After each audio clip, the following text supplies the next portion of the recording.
I never thought a stupid move like buying way too much furniture on Craigslist would turn into one of the most awkward and unexpectedly sweet moments of my life. Seriously, how hard can it be to pick up a box, right? Spoiler, harder than I thought when you're me, carrying a box that's definitely heavier than it looked online and trying not to look like a struggling mess in front of a stranger. So picture this. It's a Saturday afternoon, and I've finally convinced myself to stop binge watching and get my apartment set up. I'm in this weird limbo of excitement and dread because, on one hand, new place means fresh start, but on the other hand, moving means a lot of heavy lifting and zero cool muscles. I'd spent the last hour trying to wrestle this huge, oddly shaped box out of the back of a beat-up sedan in a sketchy part of town. I'm sweating, my arms are shaking, and just when I'm about to accept defeat, this guy appears out of nowhere. He's tall, casually dressed in a plain t-shirt and jeans, with this easy, confident vibe that instantly makes the whole situation feel less like a nightmare. He looks at me struggling with this box, clearly not something he's never seen before, and asks, "Hey, do you need some help with that?" Now, I'm not the kind of guy who's too proud to accept help, but I'm also not great at flirting or small talk, so I just mutter a half-hearted, "Yeah, that'd be great, thanks," and brace myself for the usual awkward team lift. But then, instead of just grabbing the box with me, he does something totally unexpected. He smiles, like he's about to pull off some kind of magic trick, and before I even realize what's happening, he gently scoops me up, not the box, me. Like, literally hoists me up off the ground, box and all, as if I weighed nothing. I'm standing there completely stunned, half laughing, half freaking out because I definitely did not see this coming. And here's the kicker. He's carrying me without breaking a sweat, like it's the most natural thing in the world. We're standing on this cracked sidewalk, the sun warming my back, and I'm thinking, okay, this is definitely a story I'm going to have to explain later. But also, who is this guy, and why does this feel like the start of something way more than just a random favor? That moment, me being carried like some kind of oversized kid by a complete stranger, somehow turned this whole annoying furniture pickup into something that made my heart skip. And I swear I've never been more curious about a random stranger's name in my life. So yeah, that's how I met the guy who went from helping me carry a box to carrying me in every sense that mattered. But let me back up a little, because it wasn't just magic from the start. There was a lot more weirdness, and some really unexpected moments before that happened. So I'm still kind of hovering there, suspended in the air like some awkward hero in a romantic comedy, and the guy just laughs quietly. This warm, easy laugh that instantly cuts through the tension I didn't even realize I had. He sets me down gently, looking a little amused. "You're lighter than the box," he jokes, nodding at the overstuffed cardboard monster I was trying to haul. Honestly, I didn't know whether to laugh or feel insulted. "Yeah, well, the box got me beat in the strength department," I reply, trying to play it cool even though my face is probably as red as a tomato. I mean, who just picks up a complete stranger like that? And yet, here I am, feeling weirdly grateful and also kind of embarrassed. He extends his hand like it's the most casual thing in the world. "I'm Nate, by the way." "Mike," I say, shaking it. His grip is firm but friendly, and honestly, I'm already feeling like this is going to be one of those rare moments you remember for no particular reason. Then he asks, "So what's in the box that's giving you so much trouble?" Some IKEA disaster I bought to make my apartment look less like a college dorm room," I admit, rubbing the back of my neck. Turns out, assembling furniture is not my strong suit. Nate grins. "I hear you. I once spent 3 hours putting together a bookshelf, only to realize I'd attached one shelf upside down. Never felt dumber." We both laugh, and the ice breaks in a way I didn't expect. Suddenly, this random Craigslist transaction feels way less transaction-y, and a lot more like some weird start to a story I'm going to be telling for a while. "What do you say we get this beast to your place before it falls apart?" Nate suggests, nodding at the box. I'm about to say yes when I realize something. This guy isn't just offering help because he's polite. There's something genuine in his eyes, like he's actually interested in helping me, not just getting the job done. Sure, I say thankful, but also feeling a little self-conscious about imposing. I don't even know where he lives, let alone if he's expecting to deal with a total stranger for the next hour or so. As we start walking toward my apartment, the box awkwardly balanced between us, Nate starts telling me about his job. He's a graphic designer who works freelance from his own tiny studio downtown. He's got this laid-back way of talking about his work, like it's just part of his life, not some grand career drama. It somehow makes me want to tell him about my own job, the stuff I usually keep to myself. We talk about music, movies, our favorite dive bars in the city, normal stuff, but it feels like the kind of conversation you only have with someone you just met but somehow already trust. That's the weird part. It's like the box carrying gig wasn't just about moving furniture, but moving past that usual stranger danger vibe we all have. When we get to my place, Nate just shrugs off the box like it was nothing and says, "So, do you want me to help you assemble it? I'm pretty good with that kind of thing." I hesitate. Part of me is thinking, you just met this guy. Maybe don't invite him in. But the other part of me is thinking, please say yes. Because, honestly, it's nice to not have to do this alone. Yeah, actually, that'd be amazing. I say, leading the way inside. The apartment is small but cozy. The kind of place that's still got boxes everywhere and a lot of empty walls begging for something to fill them. Nate immediately starts unpacking the box and sorting pieces with his surprising focus and care. As he works, I notice little things. The way his hands move confidently, how his brow furrows when he's really thinking, and the occasional glance he throws my way that makes my stomach do this weird flutter. It's weird because I'm not usually the kind of guy who falls for people this fast. I'm more the slow burn, careful steps type. But there's something about Nate, something honest and open that feels like a breath of fresh air after months of feeling stuck in my own head. Halfway through the assembly, I realize we've slipped into easy conversation again, talking about everything from our childhoods to our most embarrassing moments. He totally won on that one with a story about getting locked out of his ex's apartment in nothing but boxers. At one point, I catch him watching me more than I'd expect, and I start to wonder if maybe, just maybe, he's into me. But then I push the thought aside, telling myself it's just wishful thinking. Still, when the last piece clicks into place and the shelf stands there, solid and real, Nate turns to me with his shy smile and says, "So, want to grab a coffee?" I don't usually do this kind of thing, but I'm glad I met you today. I'm surprised by how quickly my answer comes. Yeah, I'd like that. As we head out the door together, I can't help but think about how a ridiculous Craigslist box and a stranger who decided to carry me, literally and figuratively, turned into something way more than I expected. And honestly, I'm kind of excited to see where this goes. We walked out into the late afternoon light, the city around us buzzing in its usual chaotic way, but somehow it felt quieter, like the noise was just background static to this moment. Nate suggested a little coffee shop a few blocks down, a place with those big windows and mismatched chairs that somehow make you want to stay forever. I liked that he'd picked somewhere low-key, no pressure, just two guys sitting and maybe seeing if there was something more than just friendly help in the air. We grabbed 2 coffees, and I swear the first sip of that dark roast was like a punctuation mark on the weird day I'd been having. We found a corner table with soft cushions, and somehow, sitting there across from each other, the city didn't feel so intimidating anymore. Nate's the kind of guy who listens like he actually cares, you know? And when I started telling him about moving here, how I'd left my old job and a relationship that fell apart because, well, I was scared to be honest about who I was. He didn't judge or interrupt. He just nodded, eyes steady, like he was holding space for whatever I needed to say. "I get that," he said finally, swirling his coffee. "It's hard to put yourself out there when you're not sure the world's ready for the real you. But sometimes, you find people who get it, who want to see the real you." I wanted to tell him he was that person, but the words caught in my throat. Instead, I smiled and changed the subject to something safer. Movies. He lit up talking about his favorite directors and some obscure indie flicks I'd never heard of. We started planning a movie night, which felt like a perfect excuse to see him again.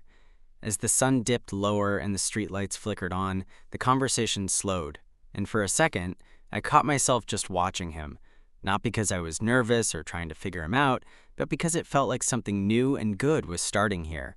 Then Nate did something that made my heart skip. He reached across the table and casually touched my hand. not in a flashy way, just a light, easy contact that somehow spoke volumes. I didn't pull away. Instead, I let my hand rest there, small but electric. "Mike," he said softly, "I'm really glad I bumped into you today. And not just because I gotta carry you around like a trophy." I laughed, the last bit of tension breaking free. "Yeah, me too." We stayed there for a while longer, talking about everything and nothing, like we'd known each other for years instead of just a few hours.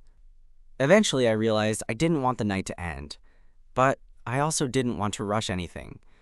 As we left the coffee shop, Nate asked if I wanted to walk back to my place. I agreed. The streets were quieter now, the city's hectic pace mellowing into a peaceful hum. We walked side by side, the comfortable silence between us saying what words hadn't yet. When we got back to my apartment building, Nate turned to me with that same soft smile. "So, movie night? How about tomorrow?" I nodded, feeling something warm and hopeful bloom inside me.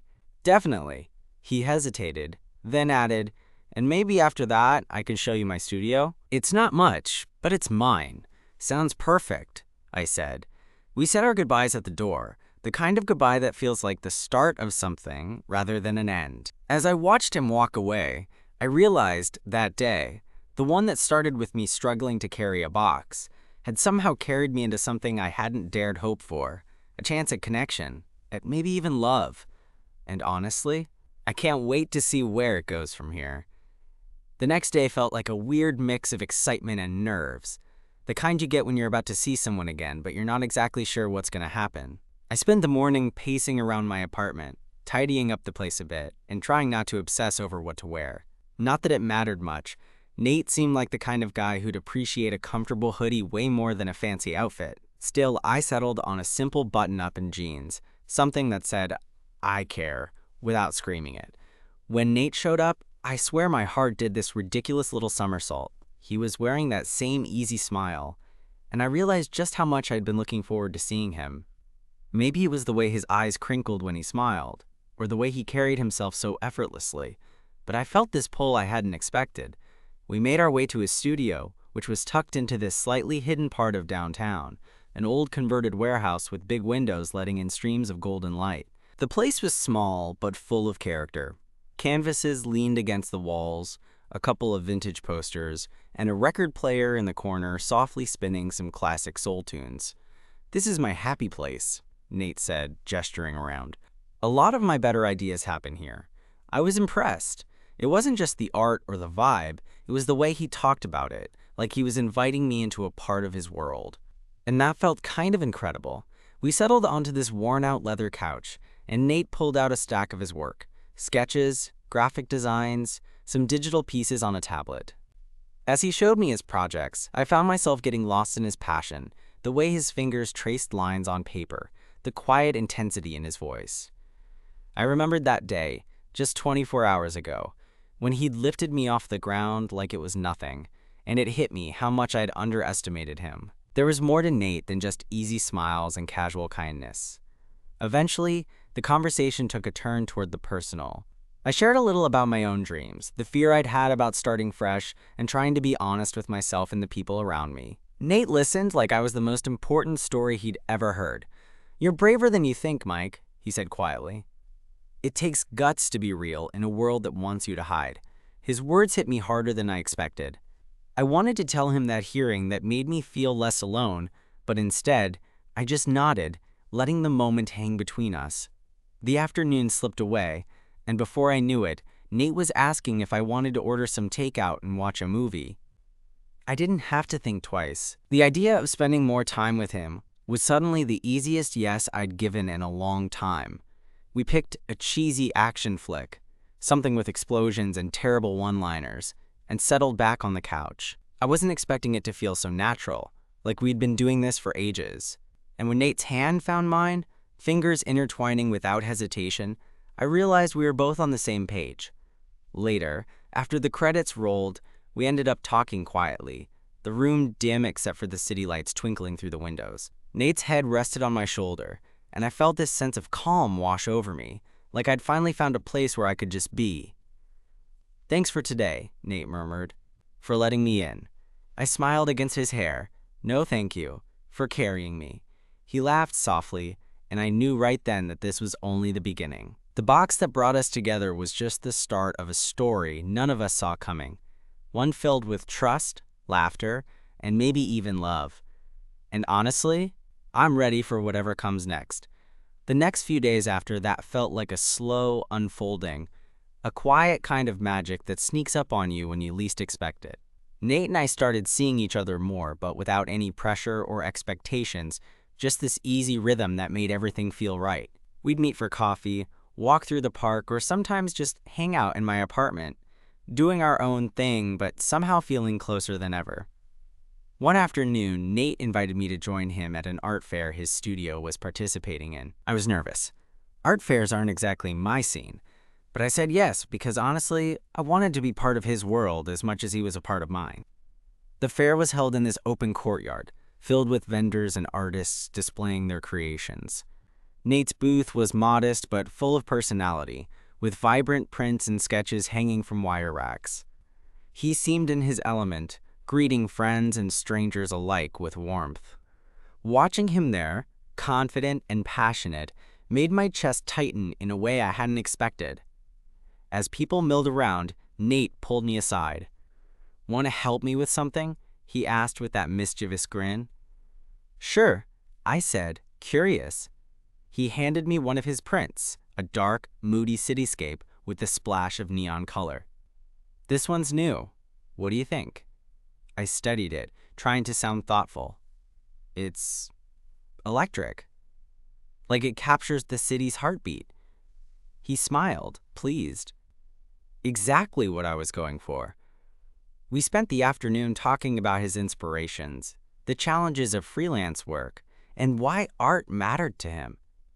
I opened up too, sharing some of the fears I still carried about starting over, about being vulnerable. "You're doing better than you think," Nate said softly, reaching out to squeeze my hand. "And you don't have to carry it all alone." His words hit me like a lifeline. For so long, I'd been trying to manage everything on my own, afraid to let anyone in. But with Nate, it felt safe to lean on someone else. It felt good.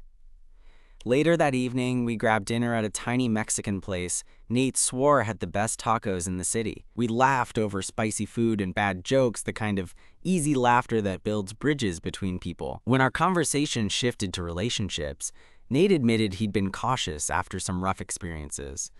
"I guess I wasn't sure if I'd trust someone new," he said, eyes searching mine. "But with you, it's different." I wanted to tell him that feeling was mutual, but the words got tangled up in my throat again. Instead, I reached across the table, brushing his hand with mine. After dinner, we walked back toward my place, the city lights casting a warm glow around us.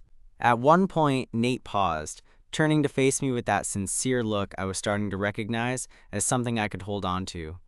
"Mike, I don't want to rush anything," he said, voice low, "but I'd like to see where this goes, if you're up for it." I nodded, heart pounding.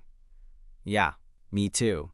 We stood there for a moment, the world falling away until it was just the two of us. Then Nate leaned in, and when our lips met, it was gentle but electric, the kind of kiss that makes you forget everything else. Walking home hand in hand, I felt like I was finally stepping into a story worth telling. A story not about carrying boxes or moving apartments, but about carrying each other through whatever comes next. And honestly, I can't wait to see where this one goes. After that night, things between Nate and me started to settle into a kind of comfortable rhythm. But not the boring kind. The good kind, where you look forward to hearing someone's voice or seeing their smile more than you expect. It wasn't like we were glued to each other 24/7. We both valued our own space, but the moments we shared felt heavier, in a good way, like they meant something. One Saturday afternoon, Nate texted me out of the blue, asking if I wanted to check out this little vintage bookstore he loved. I was already picturing shelves stacked high with dusty books and the smell of old paper, and honestly, any excuse to spend time with him was a win. When I got there, he was waiting outside, a coffee in one hand and this goofy grin on his face. He was dressed in a simple hoodie and sneakers, looking completely relaxed. I couldn't help but think how lucky I was that this guy, the same one who'd literally carried me off the street a few weeks ago, was now standing in front of me like this. Inside the bookstore, the air was thick with quiet and the scent of aged pages.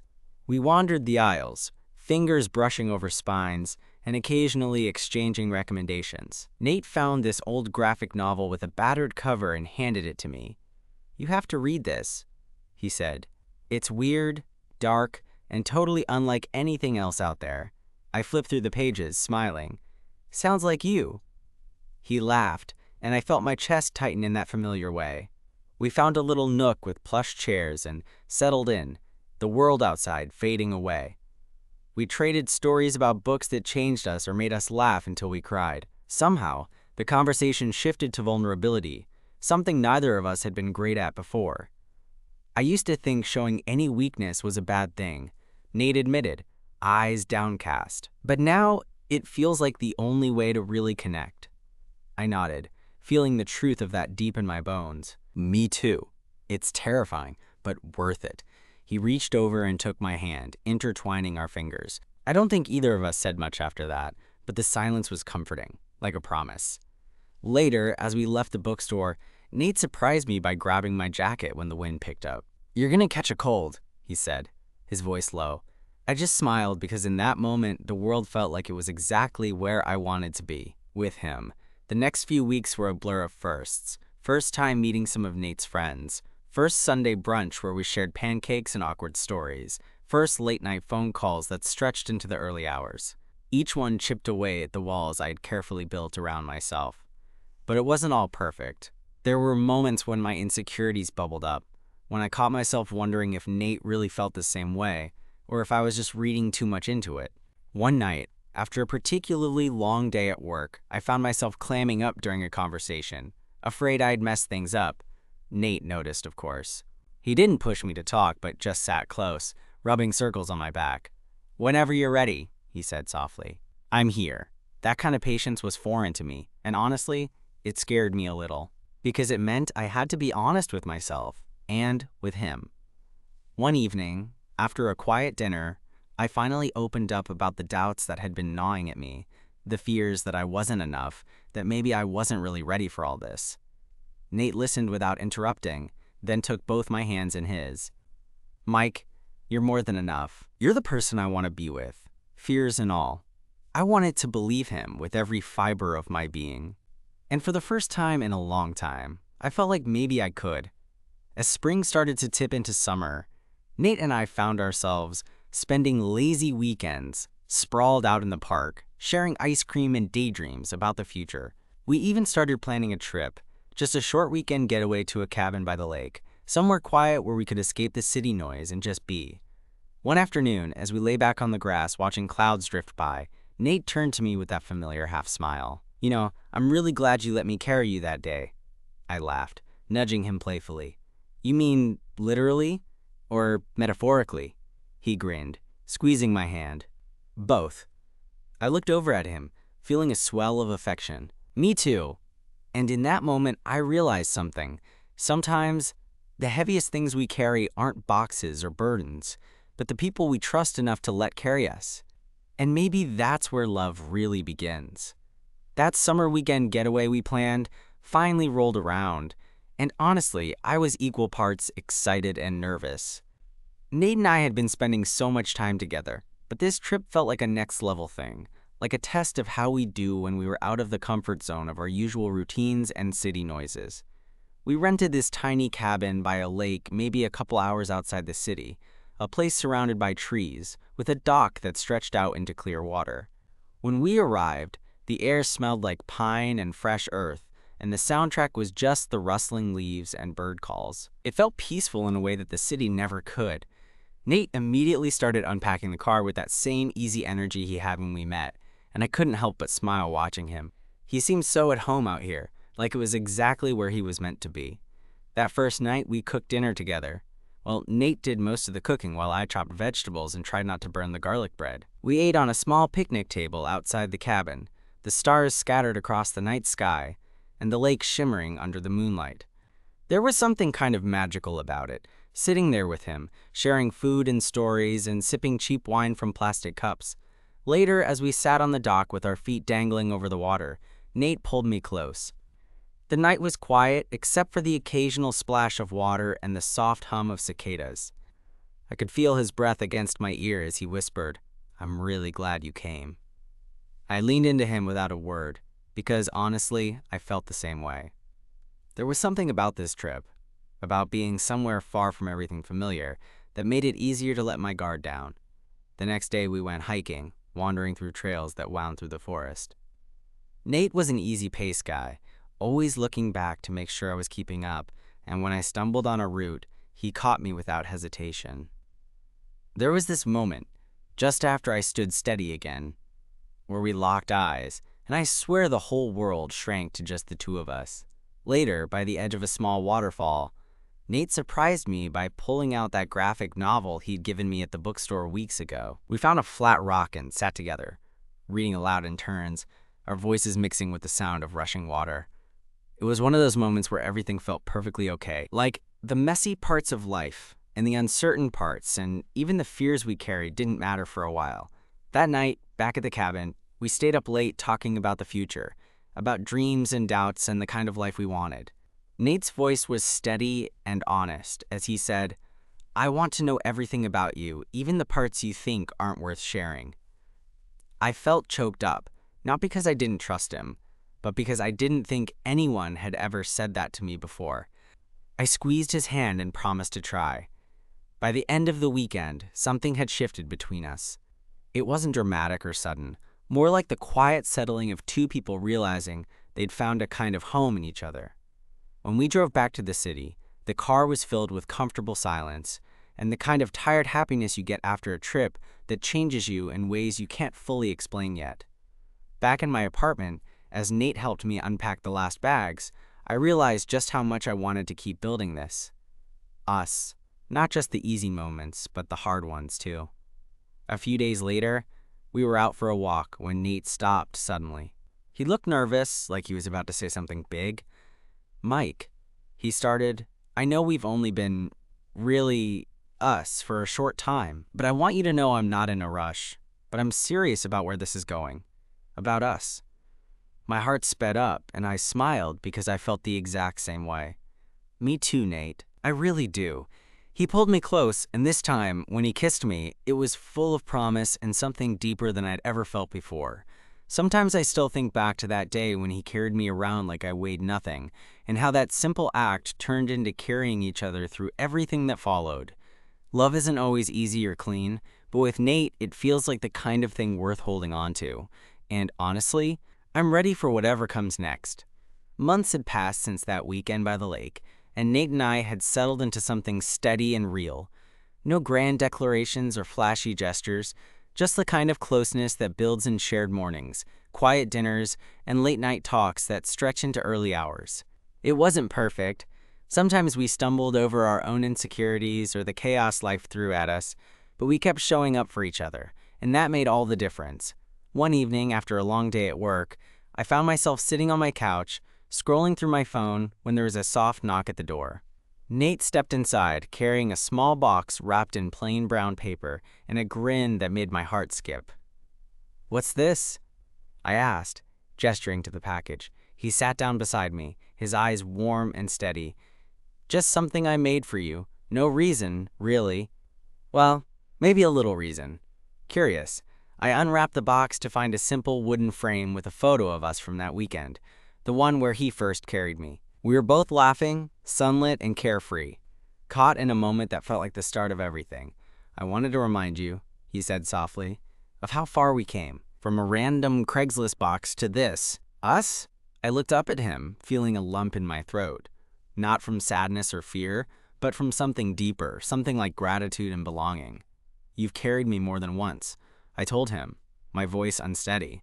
"In ways I didn't think anyone could." He took my hand, squeezing gently. "And I'll carry you as many times as you need, no matter what." We sat there for a while, hands entwined, letting the quiet speak for the words we didn't need to say. It struck me how rare and precious this was, the feeling of being seen, accepted, and loved without pretense. That night, lying next to Nate, I thought about how unpredictable life is.